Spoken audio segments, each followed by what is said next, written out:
সিলেট কৃষি বিশ্ববিদ্যালয়ের 2020-21 শিক্ষাবর্ষের স্নাতক লেভেল 1 সেমিস্টার 1-এ ভর্তি হওয়া শিক্ষার্থীদের ওরিয়েন্টেশন অনুষ্ঠিত হয়েছে। করোনা অতিমারির কারণে নির্ধারিত সময়ের চেয়ে বিলম্বে এই কার্যক্রম সম্পন্ন হলো। ওরিয়েন্টেশন অনুষ্ঠান শেষে সন্ধ্যায় আয়োজিত সাংস্কৃতিক সন্ধ্যায় সঙ্গীত পরিবেশন করবে খ্যাতনামা ব্যান্ড দল আর্ক।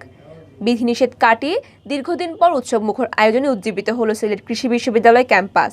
মঙ্গলবার 15 মার্চ সকালে বিশ্ববিদ্যালয়ের সমাবর্তন মাঠে আয়োজিত ওরিয়েন্টেশন অনুষ্ঠানে প্রধান অতিথি হিসেবে উপস্থিত ছিলেন পরিকল্পনা মন্ত্রী M A Mannan MP.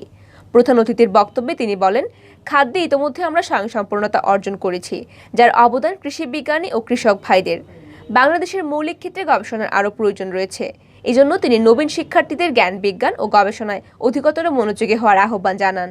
Orientation অনুষ্ঠানের প্রধান পৃষ্ঠপোষকের বক্তৃতায় vice chancellor professor doctor Mohammad Matiur Rahman Howlader বলেন, এইচএসসিতে শিক্ষার্থীরা যে পড়াশোনা করেন তার 4 ভাগের 1 ভাগ পড়াশোনা করলে বিশ্ববিদ্যালয়ে সর্বোচ্চ ফলাফল পাওয়া সম্ভব।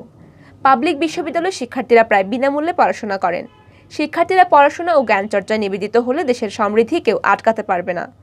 ওরিয়েন্টেশন বাস্তবায়ন কমিটির আহ্বায়ক এবং ছাত্র পরামর্শ নির্দেশনা দপ্তরের পরিচালক প্রফেসর ডক্টর মোহাম্মদ মুস্তফা শামসুজ্জামানের সভাপতিত্বে ওরিয়েন্টেশন বাস্তবায়ন কমিটির আহ্বায়ক এবং ছাত্র পরামর্শ নির্দেশনা দপ্তরের পরিচালক প্রফেসর ডক্টর মোহাম্মদ মুস্তফা শামসুজ্জামানের সভাপতিত্বে ওরিয়েন্টেশন অনুষ্ঠানে বক্তব্য রাখেন রেজিস্ট্রার মোহাম্মদ বদরুল ইসলাম শোয়েব, ডিন কাউন্সিলের আহ্বায়ক professor doctor Mohammad Rashed Al Mamun, provost কাউন্সিলের আহ্বায়ক professor doctor M M Mahbub Alam, ভারপ্রাপ্ত প্রক্টর ডক্টর তরিকুল ইসলাম।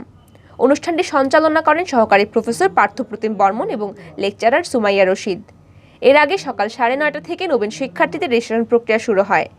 11:10 পবিত্র কোরআন থেকে তেলাওয়াত ও গীতা পাঠের মাধ্যমে শুরু হয় মূল অনুষ্ঠান। এর আগে বিশ্ববিদ্যালয়ের উপর নির্মিত একটি প্রামাণ্যচিত্র প্রদর্শন করা হয়। সদ্য ভর্তি হওয়া নবীন শিক্ষার্থীদের মধ্য থেকে কৃষি অনুষদের মোহাম্মদ মনিউর রহমান ফাহিম এবং বায়োটেকনোলজি ও জেনেটিক ইঞ্জিনিয়ারিং অনুষদের মোসাম্মদ আফিয়া জাহিন অনুভূতি ব্যক্ত করেন।